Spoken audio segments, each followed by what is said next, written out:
ఏంటి ఏపీ రాజకీయాలకు సంబంధించి మళ్ళీ షర్మిల అంశం పెద్ద ఎత్తున చర్చకు వస్తుంది. ఏదో ఇటీవల విజయసాయిరెడ్డి గారితో కలిశారని చెప్పేసి ఒక న్యూస్ వస్తే, ఇక మరోవైపు వైవి సుబ్బారెడ్డి గారితో కూడా కలిశారు. వాళ్ళు ఏదో సంథింగ్ రాజకీయంగా ఏదో మాట్లాడుకుంటున్నారు, ఏదో జరగబోతుంది అనేటువంటి కొన్ని చర్చలు కూడా ఉంటున్నాయి. ఇలాంటి వాస్తవంగానే మనం నమ్మే పరిస్థితి ఉంటుందా, లేదంటే రాజకీయ మార్పుల్లో ఇవి కూడా ఒక భాగమే అనుకోవాలా?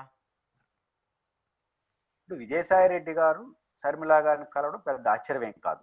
ఉమ్, వాళ్ళు పైకి ఎలా మాట్లాడుకున్నా రాజకీయంగా కొంత కోపతాపాలు ఆస్తుల విషయాలు వచ్చినాయి కానీ ఉమ్, పర్సనల్ గా చాలా దగ్గర మనుషులు. ఉమ్, ఇప్పుడు విజయసాయి రెడ్డి గారు రాజకీయంగా అసన్యాసం చేశారు, రాజకీయాలను విశ్రాంతి అన్నాడు. ఉమ్, ఇంకా ఆయన రాజకీయాలతో పనే ఉంది, మాట్లాడుకుందామని ఆయనకి పాతనే మాట్లాడుకోవచ్చు, కొన్ని గ్యాప్లు వచ్చే ఫిలప్ చేసుకోవచ్చు. అంతకు మించిన ప్రాధాన్యత విజయసాయి రెడ్డి గారు షర్మిల గారి విషయంలో ఉండదు.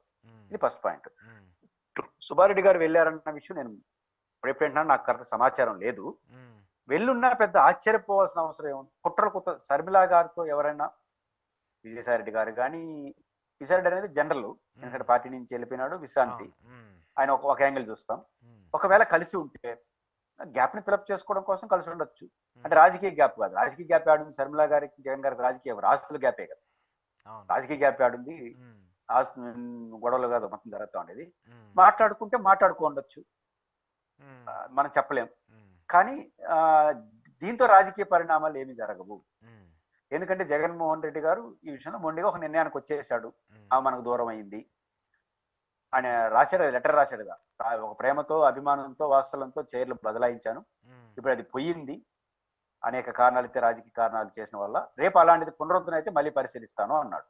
ఉమ్, కానీ టెక్నికల్ గా రాసినా అదే వస్తుంది. కానీ జగన్మోహన్ రెడ్డి గారి క్యారెక్టర్ కూడా అదే, ఉమ్, ఖచ్చితంగా ఒక నిర్ణయానికి వస్తే కఠినంగా ఉంటాడు. ఉమ్, సరే, ఇచ్చిపుచ్చుకునే ద్వారంతో ఉన్నది అక్క అన్న చెల్లెలే కదా. ఉమ్, బట్ నేచురల్గా ఇవన్నీ ఆస్తు తగాదాలు పంచుకుంటే సమస్య పరిష్కారం అయితే మంచిదే కదా కుటుంబానికి అనే అభిప్రాయం కలిగిన వాళ్ళు ఉన్నారు. ఓకే.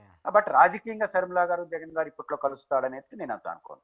అంటే కలుస్తారని కాదు, ఖచ్చితంగా ఇక్కడ కొన్ని టెక్నికాలిటీస్ చూసినప్పుడు రాష్ట్ర భవిష్యత్తు కోసమో లేదంటే రాజకీయ భవిష్యత్తు కోసమో ఇప్పుడు పార్టీ సర్వైవ్ అవ్వాలన్నా కూడా ఒక పార్టీకి సంబంధించి డ్యామేజ్ జరిగింది కదా గతంలో, అలాంటి డ్యామేజ్ని ఫుల్ఫిల్ చేయడానికి విజయం లాంటి వాళ్ళు, విజయసాయి రెడ్డి లాంటి వాళ్ళు ఎందుకు లీడ్ తీసుకోకూడదు? ఒకటి, వైఎస్ఆర్ కాంగ్రెస్ పార్టీ జరిగిన డ్యామేజ్ ని ఫిలప్ చేసే బాధ్యత కూటమి తీసుకుంటుంది. జగన్ గారి కన్నా వాళ్ళు ఎక్కువ తీసుకోవాలి. కాబట్టి ఇప్పుడు తిరుపతిలో గతంలో మున్సిపల్ ఎన్నికల్లో వైసీపీ మీద కొన్ని విమర్శలు ఉన్నాయి. అటు ఇనానమస్ల పేరుతో కొన్ని పద్ధతులు దాటారని, నిబంధనలు దాటారని ఉంది. కొంత వాస్తవం కూడా, నేను కూడా తిరుపతిలో నాకు తెలుసు. అయితే తెలుగుదేశం పార్టీ ఆ మీడియా చెప్పినంత కాదు కానీ జరిగినాయి. అయితే ఏమైంది, వాళ్ళు కూడా కొంత ఎక్కడో చిన్న ఇన్కన్వీన్స్, మనం కూడా ఒకటి రెండు తప్పులు చేసినాం కదా, ఇప్పుడు వాళ్ళు అడిగితే మనం ఏం చెప్పాలి అనే భావన నుంచి వీళ్ళు చేసిన కొంచెం అతిశాస్త్రులు అది పక్కకు పోయింది. ఒక గీత పైన పక్క దాన్ని చెడపకుండా పక్కన ఇంకో పెద్ద గీత గీత చిన్నదైపోతుంది చూడు. ఇప్పుడు ఏమైంది, ఇట్లా అయిపోయింది, గందరగోళం అయిపోయింది. కాబట్టి కూటమి చేసే మంచి చెడ్డలే జగన్మోహన్ రెడ్డి గారి పార్టీని సరిదిద్దపోవడం చేస్తాయి ఫస్ట్. ఎందుకంటే కూటమి పరిపాలన సవ్యంగా ఉంది అనుకోండి, ప్రత్యర్థి యొక్క బలహీనతలన్నీ బయటకు వస్తూ ఉంటాయి. కూటమి పరిపాలన బాగలేకపోతే ప్రత్యర్థి బలహీనతలు ఏం కనపడవు. కాబట్టి జగన్మోహన్ రెడ్డి గారి పార్టీలో జరిగిన నష్టాన్ని ఆయన సరిదిద్దుకునే పాత్ర 10-20% అంటే, కూటమి సరిదిద్దే పాత్ర 70-80% ఉంటుంది. ఈ తిరుపతి లాంటి ఘటనలు ఇంకో 4 చేసినారంటే సంపూర్ణం చేస్తారు. కాబట్టి వాళ్ళు చేసే పొరపాట్లు అది ప్రతిపక్షానికి బలం అవుతాయి. ఓకే. అంటే ఇక్కడ ఒక పాయింట్, ప్రతిపక్షానికి బలం అవడం కరెక్టే. జగన్మోహన్ రెడ్డి మార్పులు చేసుకుంటూ రావాలి కదా. గతంలో ఆయన చాలా ఎక్కువ ఇబ్బందులు ఫేస్ చేసుకుంటూ వచ్చాడు కదా. ఖచ్చితంగా అది కూడా ఒక చర్చ. రెండో పాయింట్, ఎందుకంటే వైసీపీలో ఉన్న బలహీనతలు, కేడర్ లో ఉన్న వ్యతిరేకత, ఎమ్మెల్యే క్యాండిడేట్లకి కేడర్ ఉన్న గ్యాప్, మళ్ళీ గెలిస్తే మాత్రం జగన్ గారు ఇప్పుడు వచ్చిపోతున్నాడు, మళ్ళీ వీళ్ళే కదా ఉంటారు, ఎట్లే ఉంటారనే అపనమ్మకం, ఇవన్నీ జగన్ గారికి ఉన్నాయి. దీన్ని సరిదిద్దుకోవాల్సిన బాధ్యత ఆయన సొంతం. కాబట్టి ఇంకా విజయమ్మ గారు, షర్మిల గారు వస్తే ఇవేం మారవు.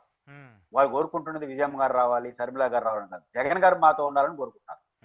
జగన్ గారు వాళ్ళతో ఉండడానికి మంచి ఏర్పాట్లు చేస్తున్నాడు. ఎట్లా జరుగుతుంది మన దట్ ఈస్ డిఫరెంట్. నిజానికి చాలా మంది వ్యతిరేకిస్తారు కానీ జగన్ ని, ఓడిపోయిన తర్వాత ఇంత ప్రోయాక్టివ్ ఉన్న ప్రతిపక్ష నాయకుడు జగనే.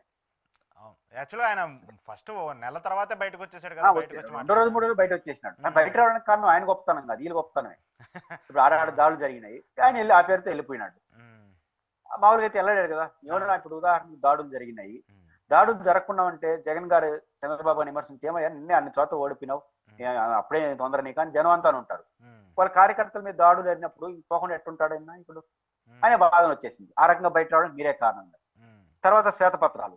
అసలు శ్వేతపత్రం ఇప్పుడు జగన్ గారు ఓడిపోయి నిరాశలో ఉన్నది కేడరు. ఈ టైంలో జగన్ కొన్ని రోజులు మర్చిపోయాలి. అధికార పార్టీ జగన్ మర్చిపోయాలి. మర్చిపోవడం కుదరదు. ఆయన ప్రతిపక్షం, ఆయన కీలకం. కానీ ఒక 6 నెలల్లో 7 నెలల్లో ఆయన పూర్తిగా విస్మరించి ఉండాలి. విస్మరించి ఈ రాష్ట్రాన్ని మేము ఈ రకంగా చేయబోతున్నాం, అమరావతిని ఈ రకంగా అభివృద్ధి చేయబోతున్నాం, పోలవరాన్ని ఒక బుల్లెట్ పాయింట్స్. చంద్రబాబు నాయుడు గారు ఈ విషయాన్ని అద్భుతంగా చెప్తాడు. అవును, మెచ్చుకోవాలి. ఒక చిన్న ఇప్పుడు హైటెక్ సిటీ చుట్టూ ఎంతనా చెప్పగలడు. అంటే ఆయనకున్న ఓపిక అది. దాని ఆధారం చేసుకొని ఈ 5 ఏళ్ల కాలంలో మేము ఈ రాష్ట్రాన్ని ఇవి చేయబోతున్నాం అని జగన్ గారిని మర్చిపోయి ఉంటే వాళ్ళు ఉద్యోగం పక్కన పెట్టేస్తుంటే జగన్ గారు చాలా డిఫెన్స్ లో పడిపోయింటాడు. ఏమన్నారు? అమరావతి వరకు జగన్ గారు నష్టం చేసినట్టు కొంత జనం నమ్ముతారు. ఎందుకంటే దానికి భిన్నంగా ప్రవర్తించాడు కాదు. ఇంకా ఆర్థిక పరిస్థితులు, అప్పులు అన్నిటిపైన శ్వేతపత్రాలు పెట్టేశారు. అన్నిటికీ ఆయన సమాధానం చెప్పినాడు. ఇప్పుడు చంద్రబాబు నాయుడు రోజు ప్రెస్ మీట్ పెడితే మీరు జర్నలిస్ట్ ఏమంటారు? సార్ 6 నెలలు కాలేదు అప్పుడే ప్రెస్ మీట్ ఎందుకు పెట్టారు అంటారు. ఇప్పుడు ఆయనకి ఏంటి శ్వేతపత్రాలు నా పేరు చెప్తాను నేను పెట్టద్దు అశోక్ అంటాడు. ఆయన నామస్మరణ చేసిన తర్వాత పెట్టదు. లడ్లు అది జాలదన్నట్టు శ్రీవారి లడ్లు. అంటే అదే ఇవన్నీ ఏమవుతున్నాయి? పాయింట్ ఏంటంటే ప్రతిపక్షంలో అలిగేషన్ చేయడం సులభం, అధికారంలో అలిగేషన్ చేస్తే ఏమవుతుంది? ఆయన సమాధానం చెప్తాడు, సమస్యలు వస్తాయి. కాబట్టి జగన్మోహన్ రెడ్డి గారిని పొలిటికల్ గా యాక్టివ్ చేసింది కూటమే. దాడుల విషయంలో కొన్ని భిన్నాభిప్రాయాలు ఉన్నా శ్వేతపత్రాలు, తిరుమల శ్రీవారి లడ్డు, ఆ తర్వాత నేను సంక్షేమ పథకాలు అమలు చేయకపోవడం కారణం జగన్. ఇప్పుడు వీళ్ళు తాజాగా తిరుపతి. ఇవన్నీ కూటమి ఇచ్చిన అవకాశాలు. కాబట్టి జగన్మోహన్ రెడ్డి గారిని యాక్టివ్ కావడానికి విజయమ్మ అవసరం లేదు, శర్మిలమ్మ అవసరం లేదు.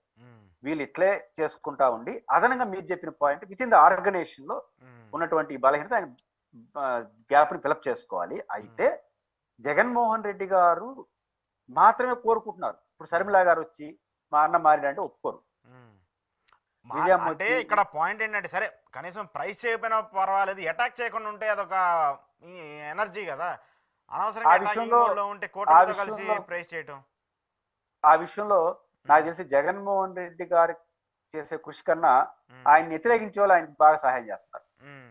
ఇంతకుముందు నేను కూటమి వ్యవహారాలు చెప్పాను. మన రఘురామకృష్ణరాజు గారు ఉన్నారు. రఘురామకృష్ణరాజు గారు ఏం చేసినారు? సిబిఐ కోర్టుని సుప్రీంకోర్టు వరకు దిగినాడు కేసుల పైన. నాకు కూడా అశోక్ గారు ఆయన సుప్రీంకోర్టుకు పోయేంత వరకు ఆ కేసు ఏంటో తెలియదు. కేసు తెలుసు కానీ ఆ కేసు లోతులోకి వెళ్ళా. సిబిఐ కేసు ఉంది, అరెస్ట్ అయ్యాడు, బెయిల్ అనుకున్నా. ఈయన పదే మాట్లాడుతున్నా మనగా డిబేట్ పోవడం చదువుకోవాలి కదా. అవి చదువుకొని ఎఫ్ఐఆర్ చూస్తే ఆ కేసు ఏమీ కాదని ఆయన పోయేసరికి డెప్త్కి వెళ్ళిపోయినాం. ఇప్పుడు పాత కేసులో జగన్మోహన్ రెడ్డి శిక్ష పడడం కాదు కదా, బెయిల్ కూడా రాదు. ఇంకా పాత కేసులో జగన్ ఎవరు ఏం చేయలేదు, కొత్త కేసు పెట్టుకోవాల్సింది. ఈ విషయం తేల్చింది. ఆ రకంగా రఘురామకృష్ణరాజు గారు సుప్రీంకోర్టు వరకు పోయి ఇంకా జగన్ కి బెయిల్ రద్దు కాదు, కేసు ఏం కాదు అని ఆయన తేల్చి చూపించాడు. ఇప్పుడు విజయమ్మ శర్మిలమ్మ గారు పెద్ద పాత్ర ఒక వీడియో చేశారు. కానీ శర్మిల గారు పదే మాట్లాడడం వల్ల ఇదే శర్మిల గారు 2028 ఎలక్షన్ ముందు మాట్లాడితే చాలా పెద్ద డ్యామేజ్ అయింది జగన్ గారికి. ఎందుకంటే ఎలక్షన్ ముందు కదా. కానీ ఇప్పుడే మాట్లాడేసినారు, దెబ్బపడింది. కాబట్టి ఆ రకంగా మాట్లాడడం వల్ల రేపు శర్మిల గారు నెగిటివ్ ప్రయత్నం చేసిన జనం పట్టించుకోరు. ఇంకా వాళ్ళు జరగాల్సిన డ్యామేజ్ అవ్వాల్సింది అంతా అయిపోయింది కదా, ఇంతకు మించి జరిగేదేముందని. కాబట్టి జగన్ గారి కష్టాలు రావడం ఒక కష్టం, ఆ కష్టాలు వచ్చినప్పుడు అన్ని రావడం ఇంకా సులభం అయిపోయింది. కాబట్టి వీళ్ళందరూ చేసే పాత్ర జగన్మోహన్ రెడ్డి గారు ఇమేజ్ పెంచడంలో ఆయన కృషి కన్నా ఆయన ప్రత్యర్థులు ఆయన వ్యతిరేకించే వాళ్ళ కృషి చాలా ఎక్కువ ఉంది. ఇంతవరకు నాకు తెలిసి 10% ఆయన రికవర్ కావడానికి జగన్ గారు చేసిన ప్రయత్నం 10%.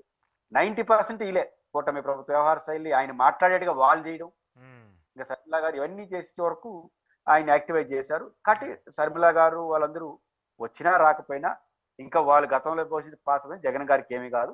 జగన్ గారు మారాలని కేడర్ కోరుకుంటున్నారు. కూటమి వాళ్ళు ఇట్లే ప్రవర్తిస్తే వాళ్ళకి 2 అడ్వాంటేజ్ అయితే వైసీపీకి అడ్వాంటేజ్ వచ్చేసి వస్తుంది.